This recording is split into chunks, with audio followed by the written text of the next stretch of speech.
Okay, we're trying this again. I was on before and it just cut off. So hopefully some ladies are going to be jumping on with us today. Sorry for the late arrival. I've been having some technical issues this morning. I'll just turn this down a little bit. So hopefully you guys are going to be jumping on soon. Just say hello.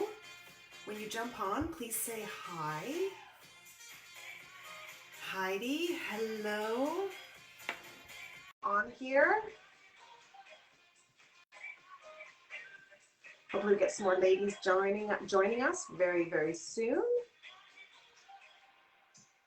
Hey, Sharon. Awesome to see you. Just waiting for Heidi to join. We're just trying to get her connected here. There we go. Connecting. Yay. Hello. Good morning. Let me turn the music off here so we're not fighting with that. I'm so sorry. I was trying to get on this morning and it just was having some technical issues. I have a new keyboard and it wasn't connecting. And then I get live and I just shut off. So no problem. Welcome to technology. I know. That's a lovely studio you got going on there. Well, thank you. Yeah, I love that blue painting at the back. It's gorgeous. My partner actually did it. So really nice. Yeah, very nicely done. Good. Yeah. Thank you. It's got a really nice feel to it. Yes. Yeah. And it's only used for recording. And I'm behind the lights, which is why I'm dark. You're good. Yeah. We can hear you really well and awesome. We can see you really, really well. So we're good.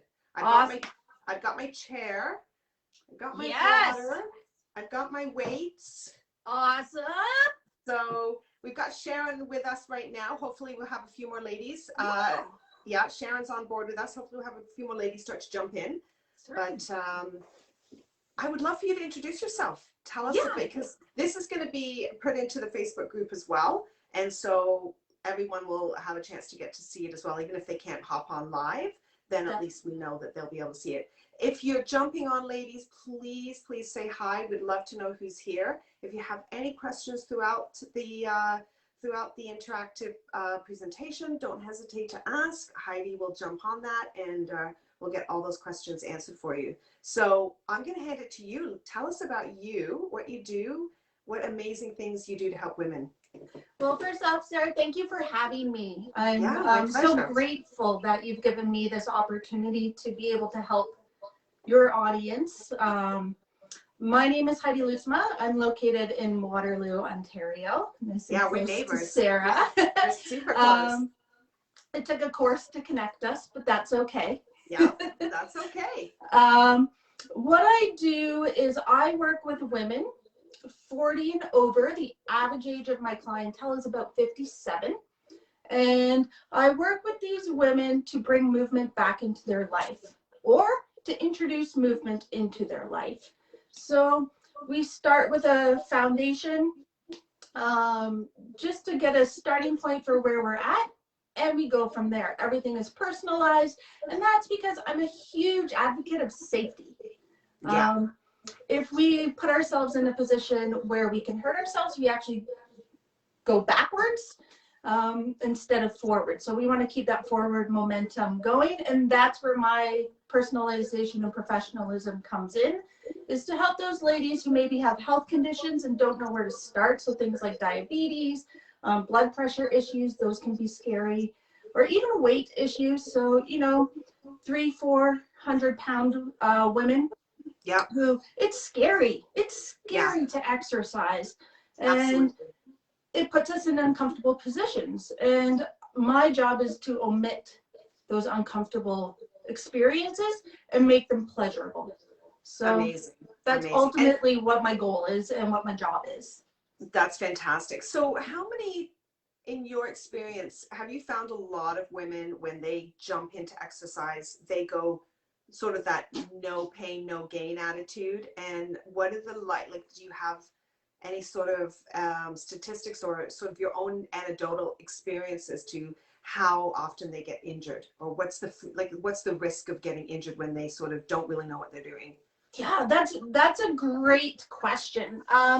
So because of the audience that I target, I don't encounter that a lot.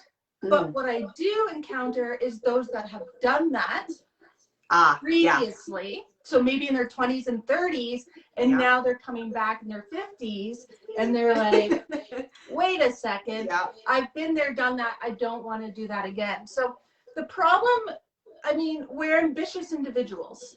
We want perfection. We want results. And that's how we hurt ourselves. I hate to say it, but it is. So one of the goals that I do with my clients is make things simple. The more simple they are, the better. So, and the more compliant, like the more you stick with it. Yes, it's sustainable, right? Yeah. So instead of jumping in with both feet, let's jump in with one foot. It's like when we learn how to, we don't go from like infant to running. We have to learn how to crawl, we have to walk, and then we get to that running phase. So one day, introduce 1 or 2 days a week. And if that feels comfortable, then we go to 3 days. And that allows your body time to adjust as well. Great. So one of the things that happens when we go 5 days a week, we can't move for days. We are so sore. Yeah. Because our body's not used to that. So we need to reintroduce it, or primarily introduce it, movement, into our lifestyle again. And can you talk about what, like we sort of, and I want to say good morning to Bev. Bev's jumped on. And so thanks for saying hello, letting us know you're here. When we, I don't know, maybe it's an 80s thing.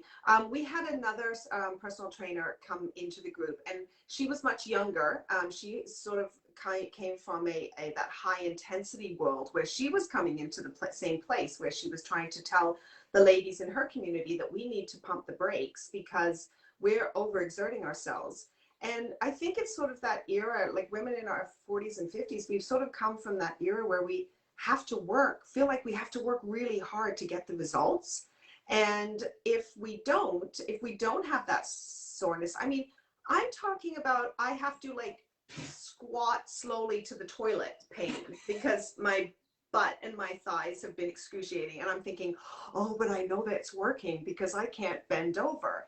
Like, why are we programmed to believe that no pain, no gain theory is so what we have to go with? Because to me, I feel like if I'm walking a couple of days a week and I'm not feeling anything, nothing must be going on then.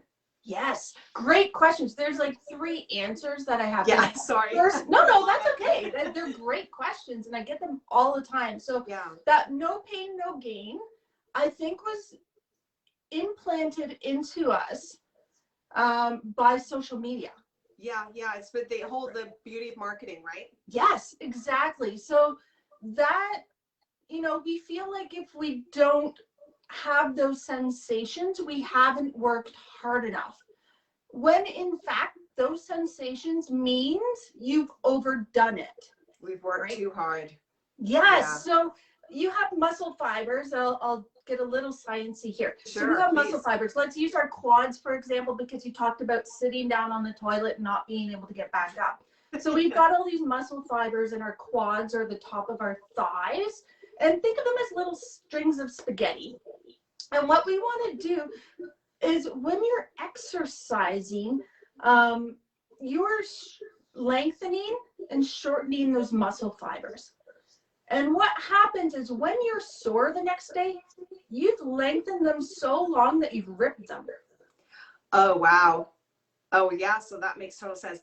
Bev's going, damn, that's good to know. Yeah. It kind of gives us permission, too, to not work. So, sorry, I have a cat that is... Oh, I have 3. I had to lock them out. She's got to go. So keep talking, Heidi. No, so when we tear those muscle fibers, one of the benefits, and I'm using that term extremely lightly, is that's how we build muscle. Because really what that is scar tissue. Interesting. But when we get too much scar tissue, so I'm going to use men as an example. So you've got these beefcakes. Yeah. And they walk like this. Well, it's because they have so much scar tissue in their body. So interesting. I just thought it was from like the mass of muscle. Well, it makes their mobility, which is built off of scar tissue. Now that makes, So their mobility is really limited. Yes. they turn as one unit.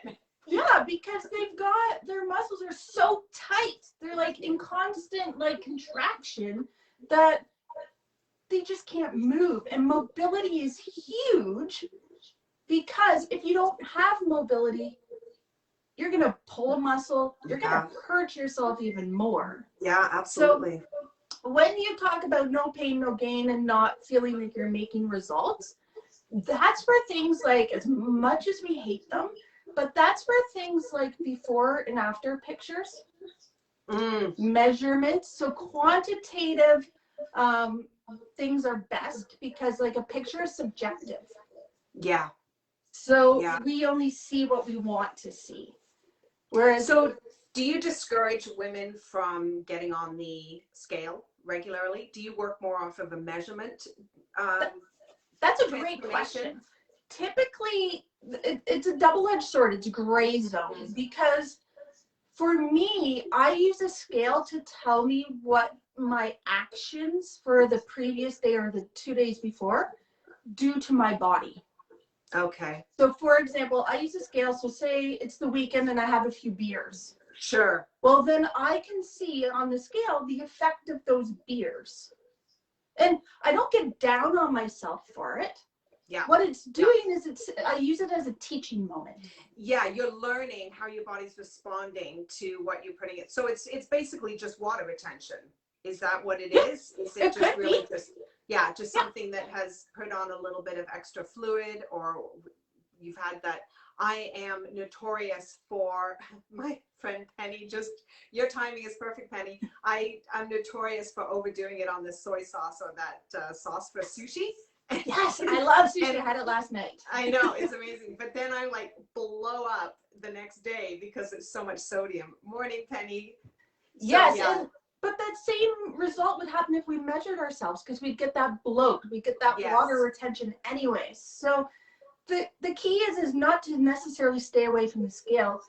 However, some people can get obsessive and compulsive about it, and that's when it becomes dangerous and toxic. So for me, I get to know my clients and say, okay, this isn't okay for you because you are obsessive about it. Yeah.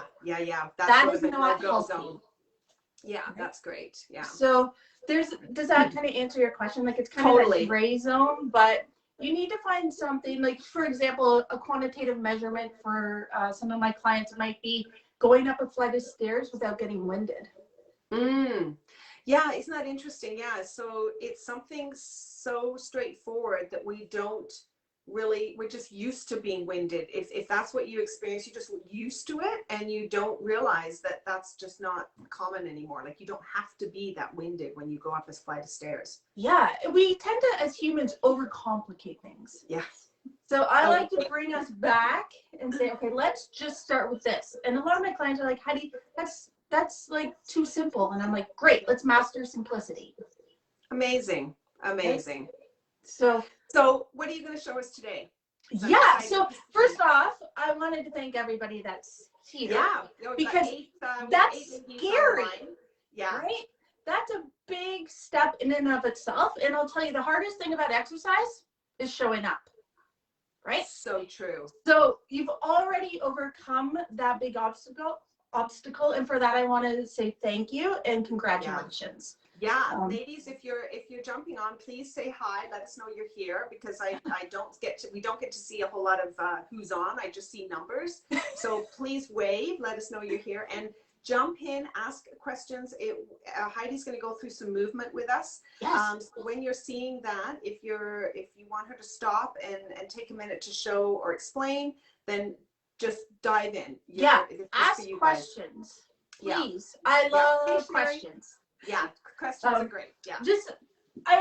What I'm going to do today is I'm going to hopefully show you some moves that you can incorporate into your everyday movement lifestyle. And these are geared more towards building strength so that you can create more of a pain-free life. Okay. So we can do cardio. As women, it drives me crazy. As women, we tend to go more towards cardio. Yeah. And away from strength. And I don't know if it's that stereotypical, let's get bulky. Sarah, you know, you need a lot of testosterone to build a lot of muscle. Absolutely, you do. And steroids. Yes, exactly. So we need that testosterone, or we need our body to learn how to create it, or not create it, but like manage it so that we can get optimal results. Yeah, and you know what? It's really interesting, and I apologize in advance for kind of cutting you off as the comments come in, but Bev's just said she hates cardio, and it's kind of, yeah, and you know what I find? The more that we learn about, and that's why I'm sort of moving away from the word exercise and moving more to movement, because it really is about mobility and about strength and about showing up and about giving your body as opposed to punishing it to get results. And I'm loving that you are focusing on strength, because as women in this stage of our lives, with our hormones fluctuating, we're losing a lot of our estrogen and it's not doing what it's supposed to be doing, then our osteoporosis risk increases. And so I'm really trying to encourage women to bring weight resistant training, weight training. And like, I've got 2-pound weights. You do 2-pound weights, as I'm sure you're going to show us, multiple times like this. It is hard. Yes. You don't have to have 15, 20 pounds. And this is strengthening our bodies and reducing our risk of osteoporosis. We need to strengthen our bones. Exactly. And that's exactly why I love strength training, is that preventative measure. So osteoporosis, I get a lot of osteopenia clients.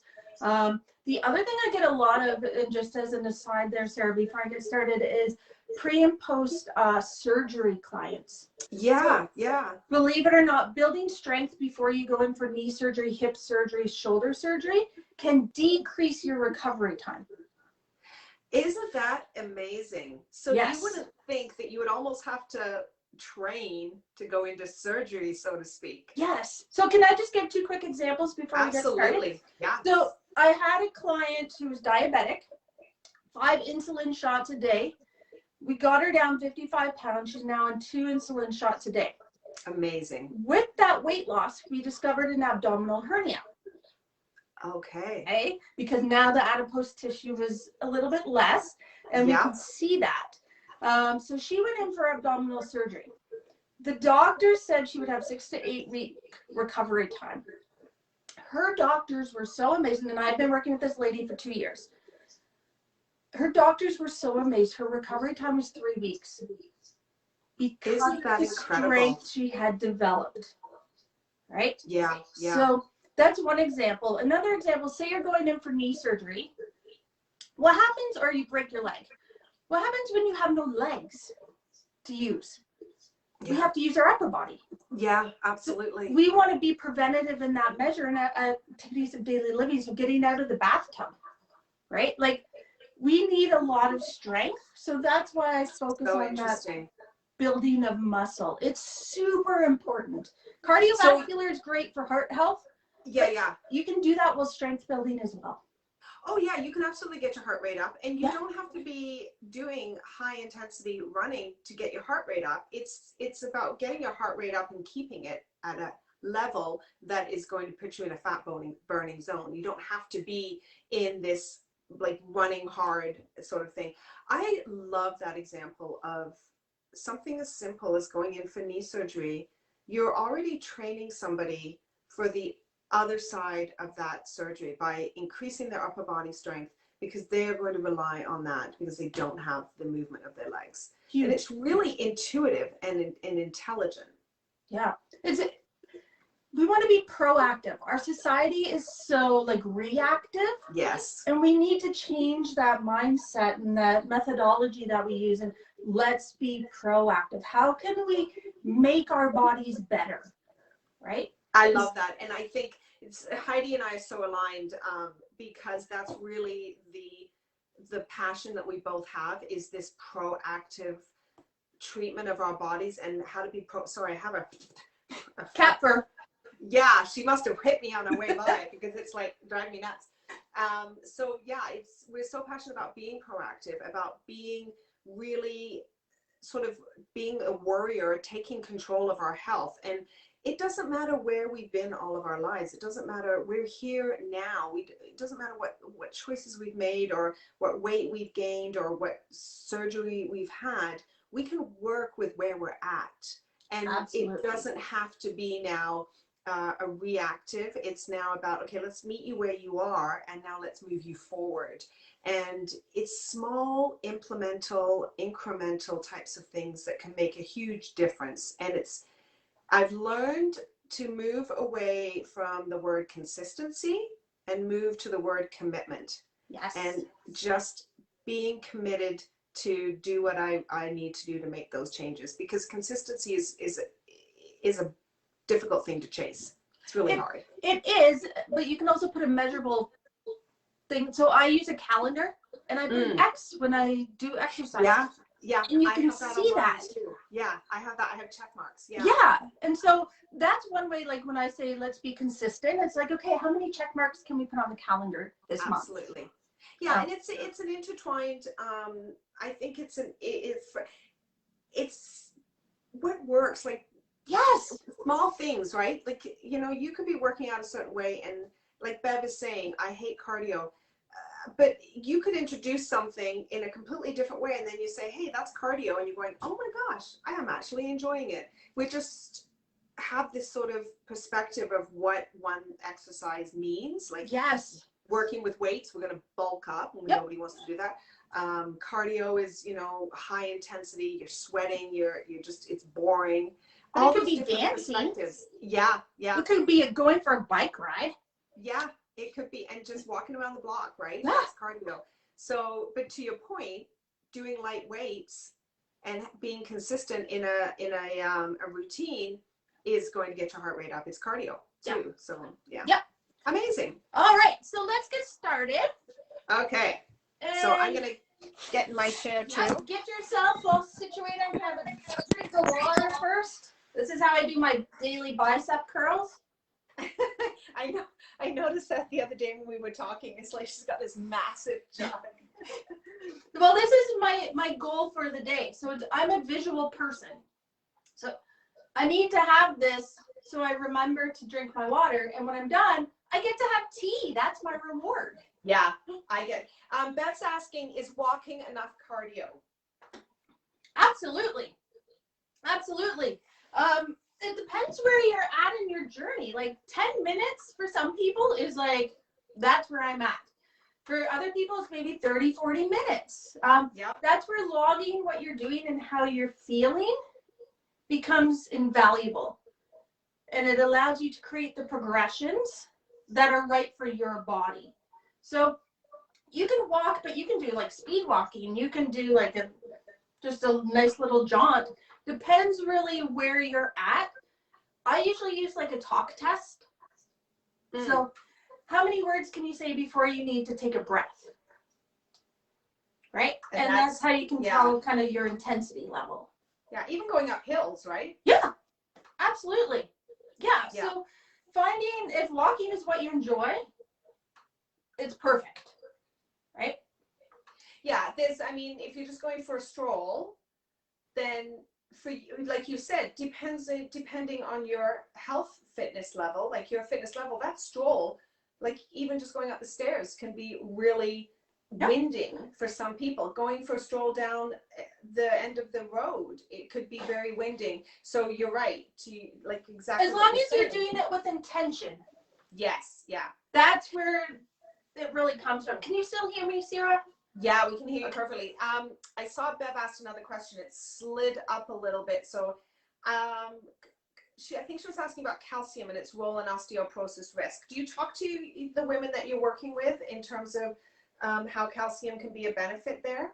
I actually don't, and here's why. I know it can, but I'm a firm believer in leaving it to the professionals. So in that sense, go and see a naturopath because that's what they study. Yeah. Right. So I will answer that question in the comments, Bev, because they play a very strong role. Yes. And I can give you a little bit more in-depth information on that for sure. Yeah. And weight-bearing exercises do as well, and they work hand in hand with the calcium. So, yes, I definitely tell my clients, like if you've got osteopenia, calcium is a huge help in preventative measure for that. But in terms of what kind, I am not the person to ask, and I'm not going to pretend to be.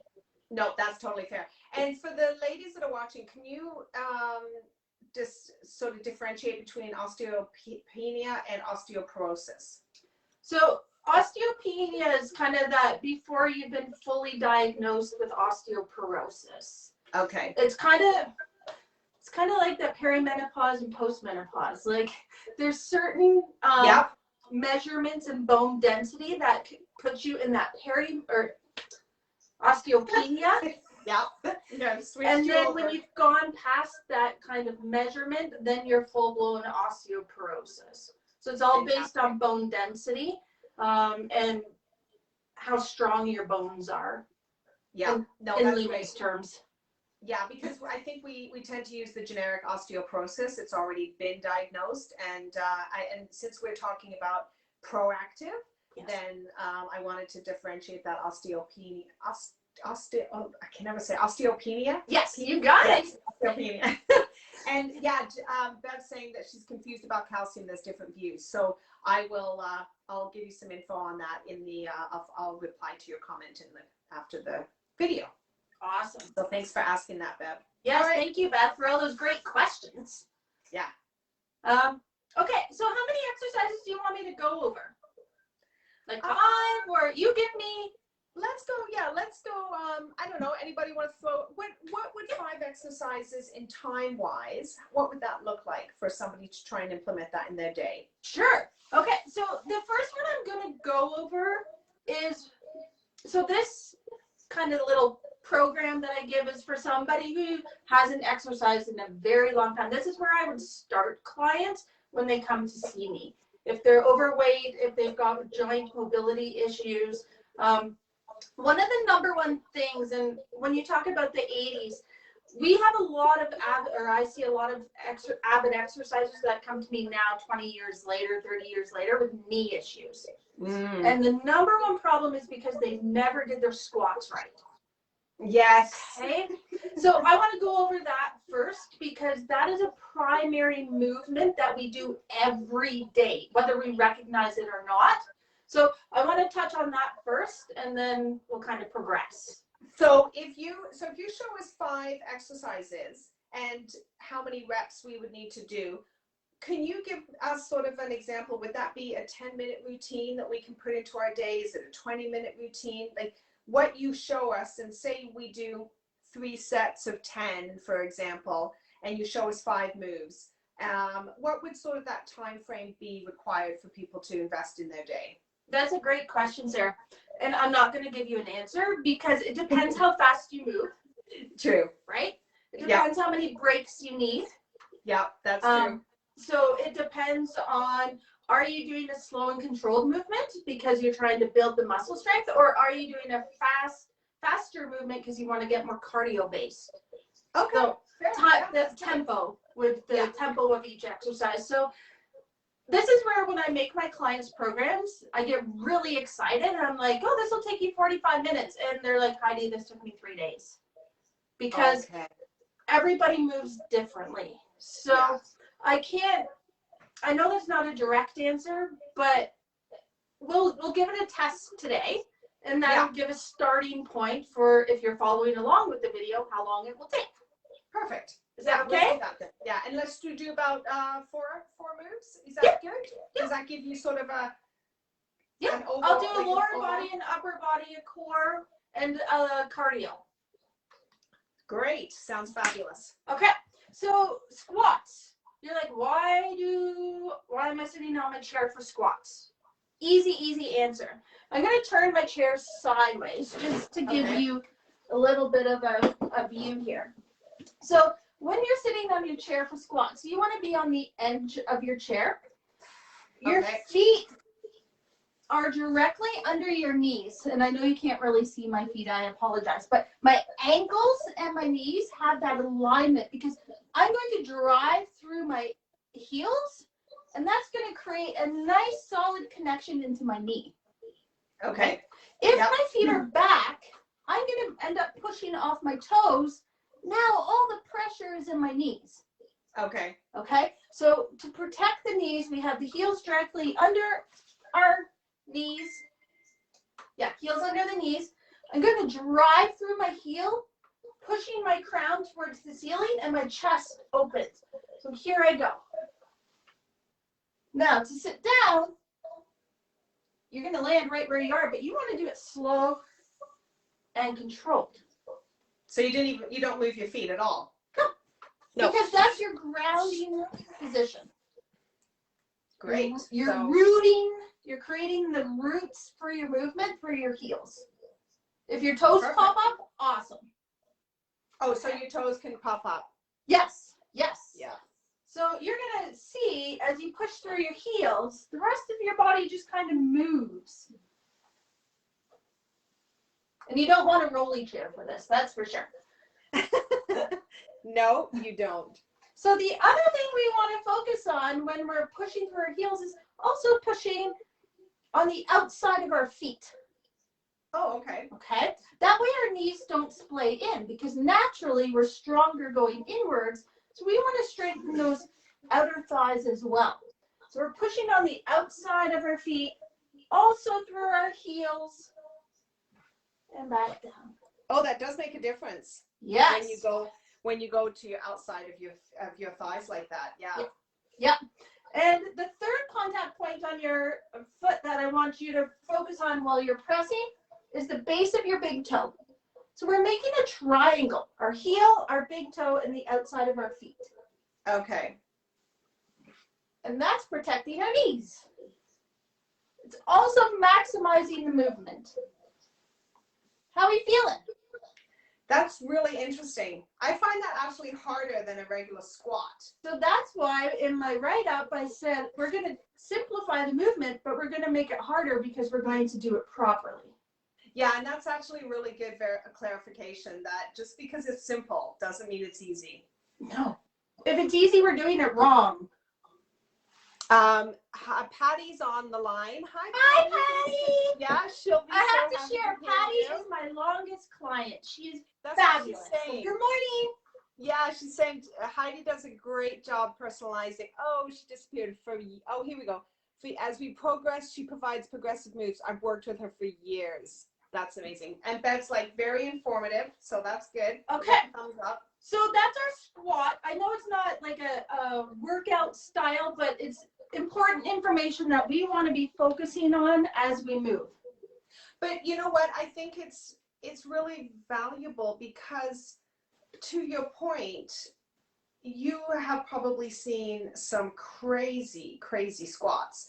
And I'm sure most of us, if we're at the gym or we're watching workout videos that aren't as great as they are now, we're much more evidence-based in our exercise routines. But you look at some people and their form is horrendous, and you just want to go over and just correct them, I'm sure, because you see what damage they're going to potentially be doing long term. And I think we do. You're going back to what you were saying before. We need to learn to walk before we can run, because if we just go straight to the running, if you don't learn those basic simple techniques right out of the gate, and even something as teaching yourself how to get up and off and back down onto a chair correctly, and then you move the chair, you just always sort of layer your bottom to where that chair used to be, you're going to always have that beautiful squat. Exactly. So we want to create muscle memory, and I don't really like that term, but we want to build that foundation. You can't build a building from the top floor down. Exactly. Right? Yeah. We got to build that steady, solid foundation before we can progress. And so I'm going to demonstrate when you talked about part of the reason I had to leave working at a gym is I couldn't handle looking at all the bad form. It was driving me crazy, but it made for great learning opportunities for my clients. So for sure. Here's a do not do squat. So I've got my feet hip width apart. Here's how people sometimes do squats. Oh my. Right? So we want to focus on using our roots, our heels, and slowly lowering our butt down. right? Beautiful. And back up. So Beautiful. you can use the chair, you can just do it with your body. If you find the chair uncomfortable, you can also turn it sideways. And maybe that gives you a little more movement depending on your body size. It might be more comfortable to have it on an angle. Yeah, yeah, Okay. absolutely. Yeah, Okay. I love it. Are we good? Yeah, and I love the form, the correct form, because to me, in my mind, when I do that kind of a squat, I always imagine someone's got my hips. Yes. And is just sort of positioning me back as I squat and then bringing me forward. I have these imaginary hands in my head when I first learned, because it was just, otherwise you would just sort of do that squat feeling, right? Yeah. Where you have to move in order. That's why I love the chair, because that's what it's doing. It's pushing your hips back as you sit. Yeah. And you want to lead with your chest. Otherwise, you're doing the squat that I just demonstrated you don't want to do. Yeah. So an easy way to make sure you're doing that is simply just put your hands behind your head. And then press, because you can't really bend forward, especially if you have a sore lower back. Yeah, that's really true, hard to bend forward. Because you almost push your head to the back of your hands. And now we're engaging the core more. So we're using so many muscles in what we think is a squat is for our legs, but no, we can utilize the whole body in one movement. So is that why squats are so incredibly popular? Because it's, you just feel like it's your butt. Yeah. But so much more is going on. Yeah, if I put weights on my shoulders, yes, my core has to be super tight. Otherwise, so that squat that I was demonstrating, I am not using my core. Right. My lower back is taking the grunt. And if I had a big bar on my back right now, look at your face. Exactly. No, I can see. So if I engage my core, I tuck my tail, and I've got my feet rooted. Beautiful. It's just visually. And even so, would you, if possible, even encourage women to do it in front of a mirror? Absolutely. So thank you for bringing that up, Sarah. Ladies hate gyms with mirrors, but if you use the tool properly, it's invaluable. Exactly. Yeah, that's what I'm just thinking. Because watching you do it, just like that's how you can tell if you're doing it correctly. So that's why, so with my clients, like I work on Zoom with my clients, so I physically see them. This is a really weird thing for me to not be able to see who's out there, because I love to correct. But on Zoom, not only can I see them, they can see themselves. Yeah. It's even more, so but again, what you see yourself doing is subjective. Yeah. But if you use the tool properly, you're great. So yeah, record yourself doing the exercises. Oh, that's a good idea too. Record yourself. Yeah.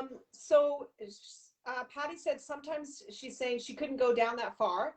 And you were saying like, that's okay, right? Work at your pace. And Bev's asking, should her legs be wide apart or less apart? Great question.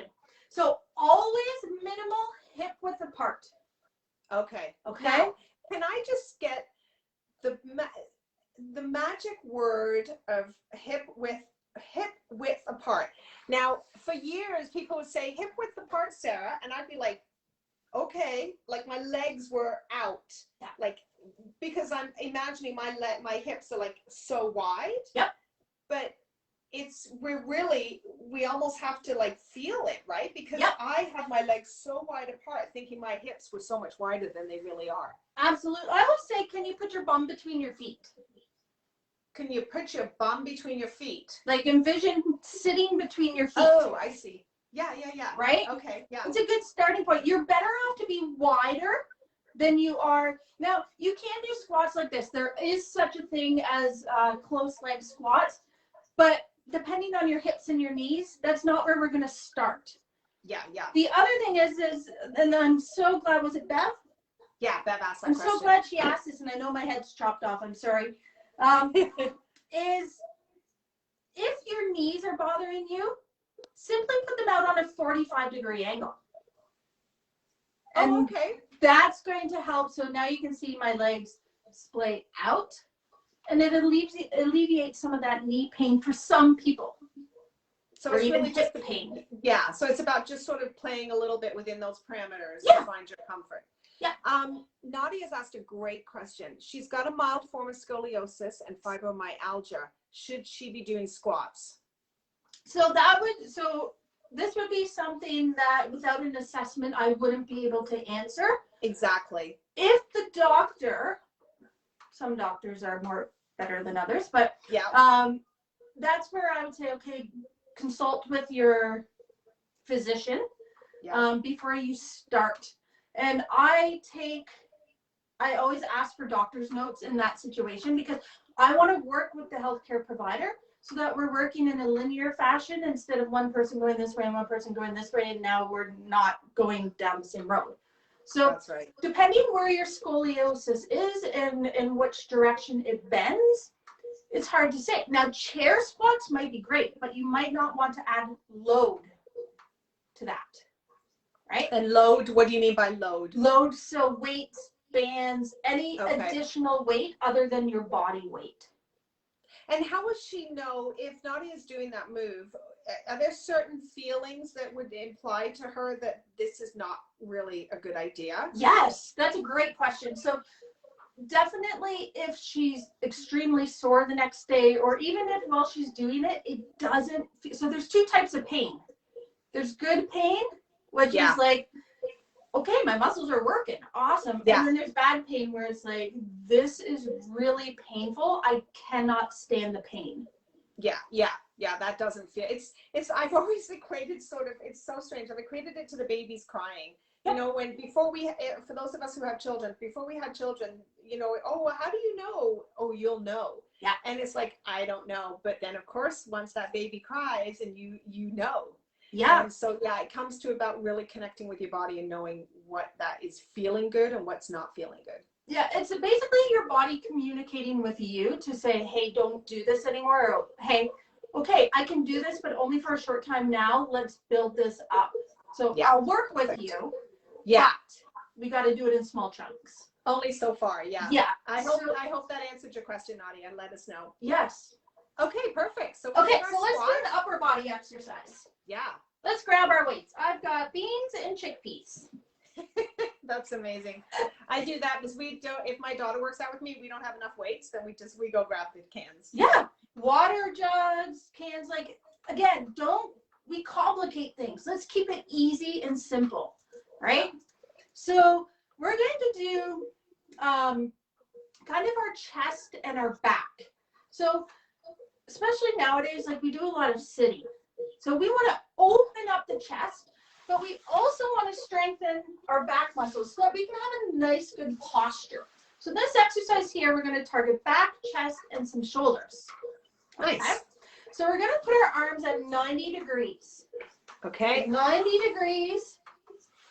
We are going to focus on squeezing our shoulder blades together. Squeeze those. See if you can get them to kiss.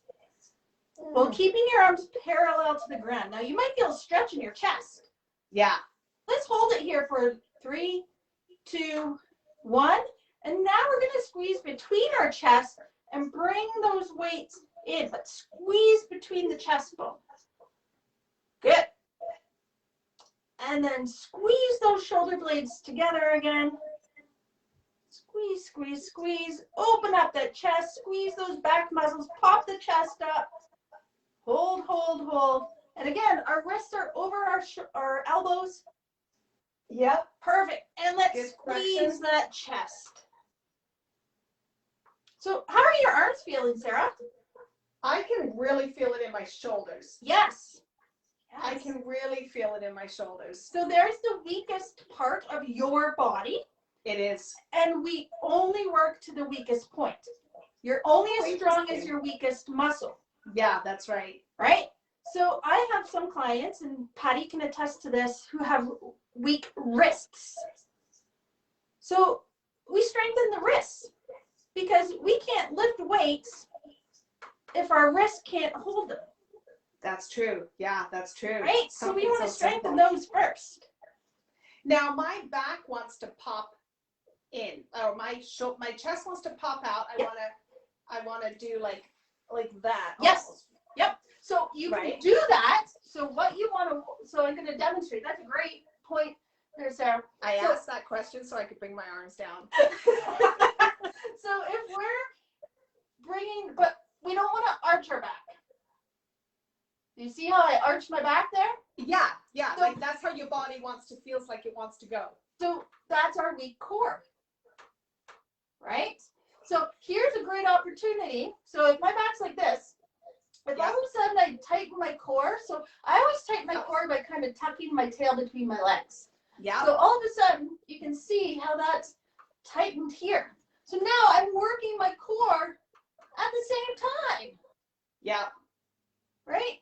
And it's something just as simple as a reminder to bring your sort of to do that move automatically stops you from like that's why the correction and the awareness is so important. Absolutely. Like Patty's saying she has to remember to keep her shoulders down. Right, because she amazing. So she as Sarah just came in and talked to my group, we do this. This is where as women we tend to hold a lot of our attention. So while you're doing this, if your shoulders are coming up like this, here's a simple rule. Do a shoulder roll. That resets the shoulders. Yep. And then exercise. Squeeze between the chest. Squeeze, squeeze, squeeze. See if you can squeeze your elbows together. Yeah, now I really feel it in my back. Yes. And I have to remember to keep my shoulders down and my stomach in. That's right. But and here's it's harder. the thing, Sarah, as I train my clients, we don't focus on all this at once because people are going to be like, I'm so overwhelmed, I can't do this. Right? But you ask such great questions, and that to me means, okay, you're as a client, you're ready. Yeah. You're ready to learn those next steps. So if we don't ask and you said, oh, I'm feeling this in my lower back, here's a great learning opportunity. Yeah. Right? Yeah. But that also speaks to your communication and your the trust that you build with your clients, right? Because they don't want to feel silly for asking that question, or they don't want to, our pride gets in the way when we start something new. We want to be the best at it. We want to show you how great we are. And so just reassuring your clients that this is not about how great you can do it. This is about getting started the right way so you can get there properly. So that's awesome. Yeah, we want to simplify, simplify, simplify. There's no such thing as a silly question. And as you said, we just want to show off and show you what we can do. Well, I can tell you, I can pinpoint, 5 different things going wrong and you're not asking. So when I say, is your back hurting? And you go, yeah. I'm like, Why didn't you say something? Yeah. Because I can see it. Right? Yeah, Bev's doing it. That's awesome. Thanks for doing it with us, Bev. She's like, she can really feel that. It's definitely her weak area. Yes. Yeah. And we do, as humans, we do the fetal position a lot, right? So when we do the opposite of the fetal position, all of a sudden we're feeling that nice big stretch. And if this is all tight, we can't take those deep breaths that we need to lift, right? Yeah. So we want to loosen up that chest, and we can do it while we're lifting weights. So you know what just I thought of, since you mentioned breath, can you please give us what is the magic rule or the magic method of breathing when you are working out? That is a great question. It is very hard to do, and I'm not being silly because I do that a lot. It's a lot to focus on when you're moving. So some trainers start with breath work and can work with you on just breath work for 2 weeks so that you learn. Because a lot of it comes from the core, and a lot of us are weak in the core, so it's actually hard work. But in a nutshell, and so here's the other hard part, Sarah. Yoga breathing is different than weight training breathing. Yeah, and so is Pilates breathing. Yes. I discovered. Yes. Talk about keeping things confusing. Yes. But that's all the more reason to practice all 3 modalities. Yeah. Right? So it's good to challenge your body in that way. But here's typically what I would say. So I'll just show you bicep curls just because then you've got my whole body. So I've got my arms down. I'm going to exhale. So I'm going to, as I lift up. So the analogy I use, 2 things to think about when we're breathing. when I'm breathing, I'm using my core. So I want my core strength to be turned on when I'm lifting. Okay. 8. So I turn my core on, which pushes the breath out. I also use the analogy of you want these weights out, up, you're going to breathe them up. So you're going to think of a balloon.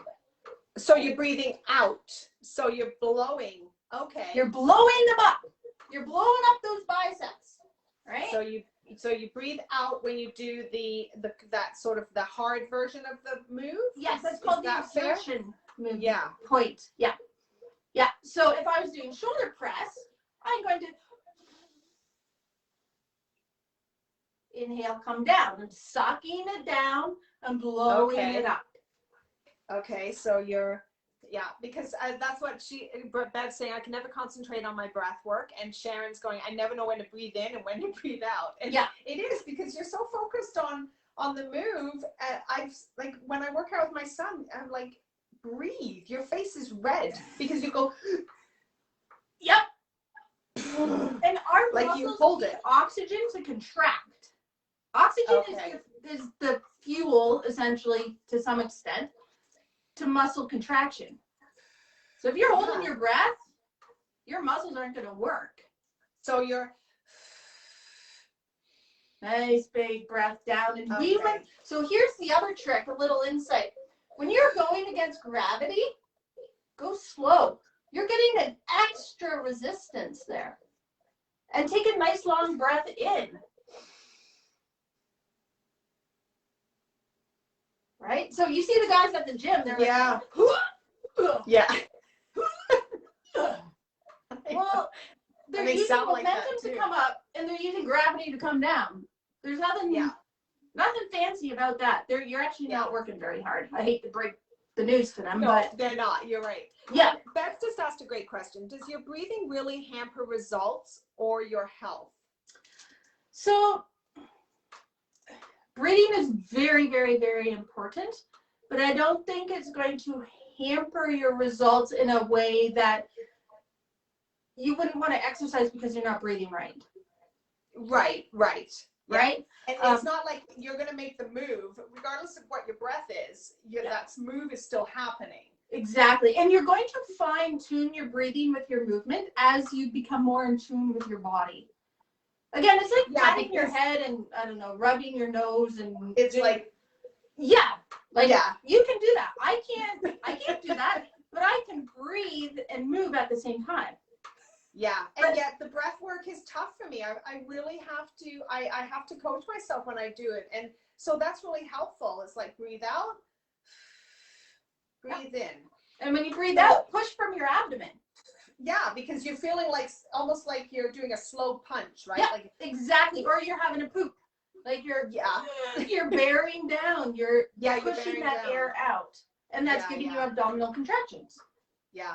And I think for me, I really have to slow down my movement because I find to respond to Bev's, for me personally, I find that my stamina or my ability to do as many moves is affected if I don't do my breath properly, because I feel more winded or I just feel like I'm out of sync. So I find that I give up a bit quicker. Yeah. Quality, not quantity. Yeah. Yeah. Right? That's a big thing. Yeah, Patty's saying it took me a long time to learn to breathe while working out. Now it makes her workouts much better. Yeah, and actually harder because you're more focused on what you're doing. You're more mindful of your movements. Absolutely, absolutely. Yeah. Okay, so let's do. And sorry to interrupt. Beth asked a question earlier, something about, I think when you were doing these and she was feeling it. I think, Bev, if I remember, you were saying something about how often, how many times you should do that? So that's a great question. There's no golden rule. You could start with 10. If 10's too much, go to 8 or 6. What you want to do is you want to log what you're doing so that you can create the progression that's right for your body.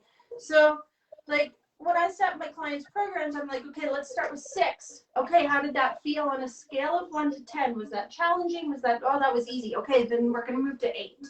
Yeah. Right? And if 8's still too easy, we're going to go to 10.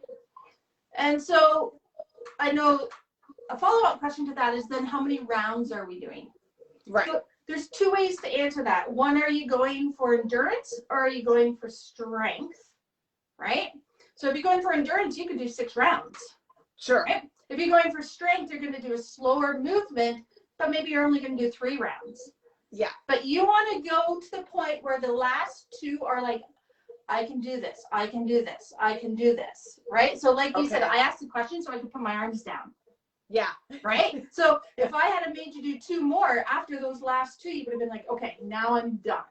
Yeah, yeah. You start to really feel that burn or that fatigue where now your brain kicks in and it's fighting with your body. And that's where like the mental strength that we have becomes super important. Is you want to give up? I'm going to challenge you to 2 more. When your body or when your mind is saying, okay, I can't do this anymore, I'm going to challenge you to try to do 2 more. And that's where a personal coach is so valuable, because they step inside your head and they stop that negative, I gotta give up, because Sarah, you can do this, I know you can. And then you want to please you. I want to show you I can do it, right? So it depends on your personality, but I find that I do really well. So and then how often, like how many times are we running still by the standard 3 times a week, 30 minutes a day type of exercise system? Or how often, how many days a week should people work out? That's a great question. And I'm going to say, what is most sustainable for your schedule? Right? So like with my clients, I generally start them depending on their schedule, because my goal is not to add more stress to their day or to their week. So 2 times 45 minutes is generally, if I can get 2 times 3 45-minute sessions, that'd be great. In a week. Yeah. Yeah. So 90 minutes to plus. Yeah. A week. Yeah. So it could be 3 30 minutes or like what works best for, maybe it's 10 minutes a day. Yeah. If that's what works for your schedule, then that's what you're going to do. Right. So do you work on implementing it sort of into a sustainable lifestyle change? I don't like to use the word habit, because it feels like you have to create that, but it's to the point where it just becomes part of your day. Like you feel like, oh, I didn't move today, I wish I had have. Yeah, it's not a, oh man, I gotta figure out where to put my movement in today. It's a, okay, I get to move today and I'm gonna do it right before lunch, because I know when I'm done my workout, I'm finished. Yeah.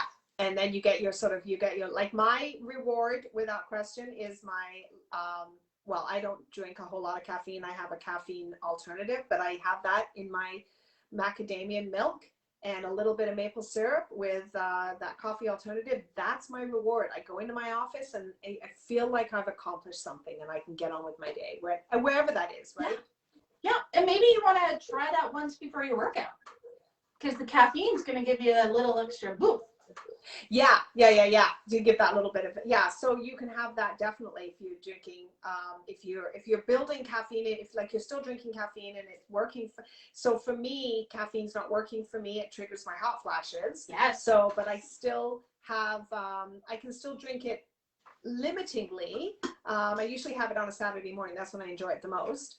But if you still can drink caffeine and you want to position that 1 cup a day, it's perfect to get you revved up before the workout. Yeah, it's like a little boost.